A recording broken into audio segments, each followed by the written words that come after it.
Okay, now let's turn to the next topic, human realm. Laozi's nature is a realm of becoming rather than a realm of being.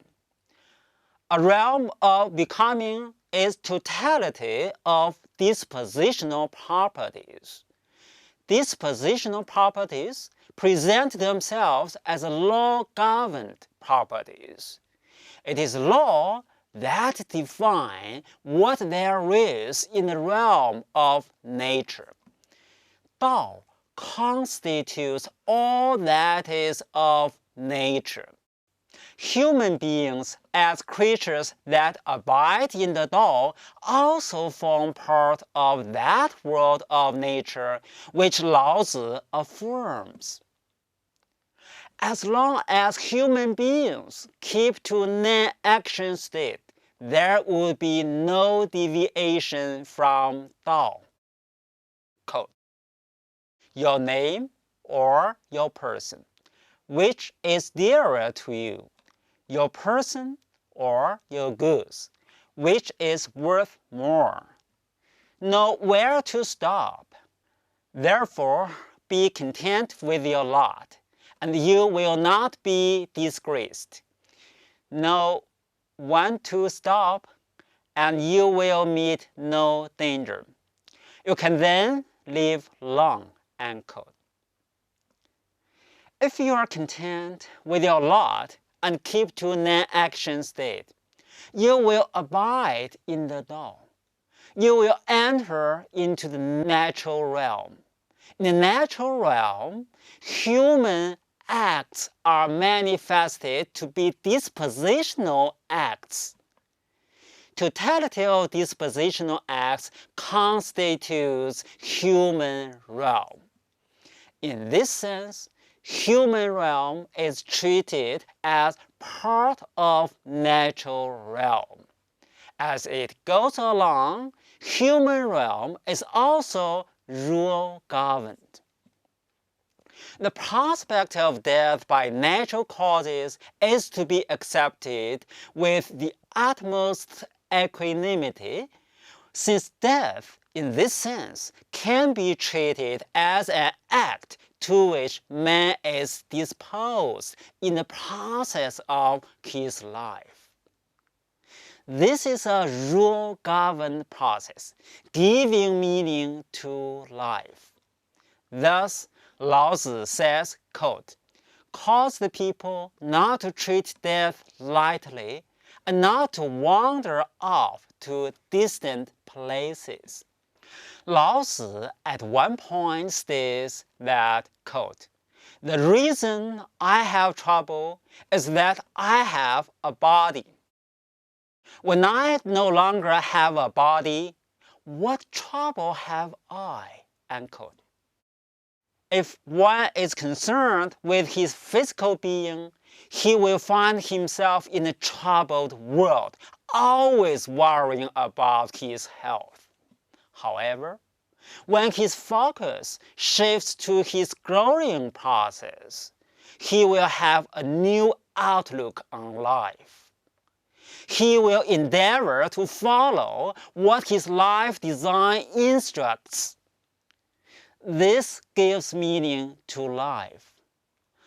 Laozi's nature is a realm of becoming rather than a realm of being.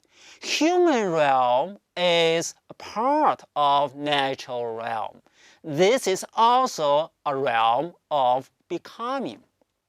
In reality, human realm is not purely natural. The natural desires of men who abide in the Tao are in themselves limited and simple. So long as the people are not exposed to the lures of false desires and false aspirations, they can be kept in their pristine natural state. Quote, not to value goods which are hard to come by will keep the people from theft. Not to display that which is desirable will keep the people's minds from being confused. The sage empties their minds and fills their bellies, weakens their wills, and strengthens their bones. He sees to it that they constantly remain without knowledge and without desire. Unquote. Ideally, human realm is composed of mere dispositional acts, the acts that dispose people in a certain way. Quote, if we are without desires, the people will themselves become simple, like the uncarved block. We see that a realm of dispositional acts is no different from a natural realm.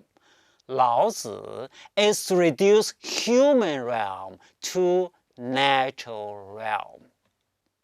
However, human realm does not merely include dispositional acts, but intentional acts as well.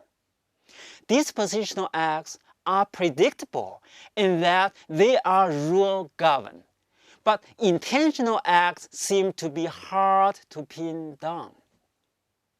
There are noises in human realm disturbing people's rule-governed acts. Laozi's project is to purge human realm of intentional acts. With intentional acts, people make discriminations between the beautiful and the ugly, the good and the bad. Quote, the world knows that the beautiful is beautiful, thus the ugly is posited. Everyone knows the good as good, thus the evil is posited. Unquote.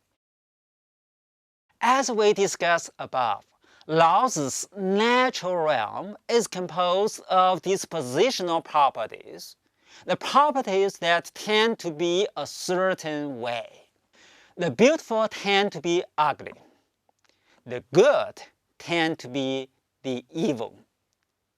When people recognize something as beautiful, what they get is not the beautiful as such, but rather they come up with a sense of being liable to be ugly. People reach an understanding of the good only if they come to be inclined to experience the evil. Dispositional properties dispose people to certain acts. They are dispositional acts. This provides a basis for dispositional acts. So, there is a supervenient relation between dispositional acts and dispositional properties. In contrast, intentional acts locate misplaced properties and fail to capture what is of essence in natural realm, that is, dispositional properties. Moreover, intentional acts deprive men of moral desert. Quote, the man of highest de does not manifest his de and therefore has de. The man of lowest de is concerned not to lose his de and is therefore without de. Unquote.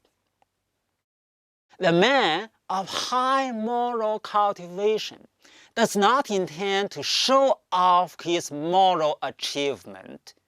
He is true to himself, doing whatever he is disposed to do. Such a man is a role model in human realm. On the contrary, a man of little education is always worrying about his moral status. He makes every effort to make himself accepted in society. He does not have a life of his own. He cannot find himself a place to live in human realm. He cannot get moral desert because of his intentional acts. Laozi rejects Confucian moral cultivation as developed through intentional acts in life. He proclaims, quote, that when the 6 familial relations are no longer in harmony, one has filiality and parental kindness, end quote. Familial relations are established and maintained through intentional acts in family life.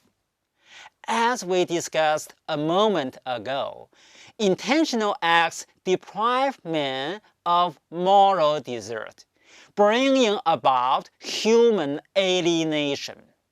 Intentional acts drive men out of human realm.